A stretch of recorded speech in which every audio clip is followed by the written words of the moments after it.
আমরা বাড়িঘরটি পূর্ণ বস্তা সংগ্রহ করি, সংগ্রহ করে এখানে এনে পাইকারি বিক্রি করি। হোটেল বোর্ডিং যেখানে বাড়িঘর তাই না, আমরা হকার আইনে আমরা এখানে নিমতলি সেল দিই। বিভিন্ন পদের রেট আছে, আপনার 25 টাকা, 20 টাকা, 15 টাকা। আর প্লাস্টিকের বস্তা যেটা, ওটা আপনার কেজি মাপে বিক্রি হয়, 22-25 টাকা 1 কেজি হয়। আমার ডেলি 400-500 পিস পাটের বস্তা আনা যায়। এক পিস আমরা কিনি 12 টাকা, 15 টাকা এইভাবে কিনি। এখানে 20 টাকা বিক্রি করি, 19 টাকা বিক্রি করি। বাজার জম যে রেট থাকে আমরা সেই রেটে বিক্রি করতে হয়। ওইটা 8 টাকা কেজি কিনি প্লাস্টিক, 12 টাকা 15 টাকা কেজি বেশি। এটা আমি 30 বছর ধরে এলি সংসার চলাম এটা দিয়া, কোনো ঢাকায় বাল বাচ্চা পড়ালেখা করে আমি এটা দিই। আমরা বাসা বাড়িতে নিয়ে আসি, মহল্লা দিয়ে কাম কাজ করি। এই যে 4টা বস্তা পাইছি দিয়ে গেছি, আমি বোতল টোতল পাইছিলাম দিয়েছি। এই যে চলতে হয়, হ্যাঁ চলে, টুকটাক ভাবে চলে। 20 টাকার উপরে যেতে পারবো না, আমি কয়া দিলাম আগে। না, এই যে মালের কোয়ালিটি ঠিক না। দেখেন এইসব কোয়ালিটির বস্তা আছে, যেমন এইসবের ঢোপ বানাবো, বড় ঢোপ যেমন 3-4, এটা 5টা লাগে 6টা লাগে একটা ঢোপ হয়। যেমন র্যাক্সিন আছে, এগুলো র্যাক্সিন আলান যাবো। আর এরা কস্টিপ গুলা বিক্রি হবে, এইগুলো বিক্রি হবে। এই যে এগুলা, এই বস্তা, এই কাটিং গুলি বিক্রি হবে। এটা এই যে এইসব থাকে না স্টিকার গুলো লেগা আমরা এটা ময়লা মুদে দিয়ে দিই।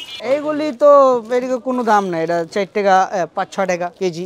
আর এইসব আমরা বেচি 12 টাকা 13 টাকা কেজি, এই যে 15 টাকা কেজি। এই কাটিং আমগর থেকে আয়া লয়ে যায়, ওরা আবার কাটিং এ দানা বানায়। আমগর থেকে যে আমরা বেচে ওরা, আমরা আবার বানায় কমপ্লিট যা কাঠ ছাট বাইর হয়, ওই কাঠ ছাট আবার ইসলামবাগের পাড়ি ওরা আহে, ওরা আবার লট করে গাড়ি লয়ে যায় ইসলামবাগ। ওইদিকে আবার ওরা চাপটি করে এইসব প্লাস্টিকের চাপটি বানায় দানা বানায়। সাদা হইলো 1 নাম্বার দানা, যেটা সাদা মাল হইলো। আর এইসব হইলো 2 নাম্বার দানা বানায় এরা দিয়ে ওই দানা দিয়া প্লাস্টিকের বল বাটি এইসব তৈরি করে। টুকটাক চলতে আল্লাহ চালাইতে আছে। দিন 50টা 60টা ডব বানায়। এক একটা ডব 40 টাকা আছে, 30 টাকা আছে, 50 টাকা আছে। কোয়ালিটির উপরে দাম নেই। গুলোর মধ্যে বিভিন্ন রকমের মাল ভরে, যেমন ধরেন বোতল হয়, ভাঙ্গারি মাল, মানে অনেক ধরনের মাল ভরে।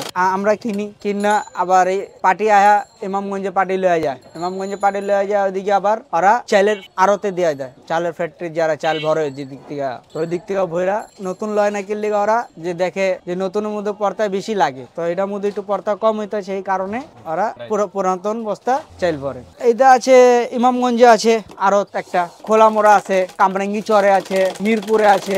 না, আমার বাসা ঢাকায়।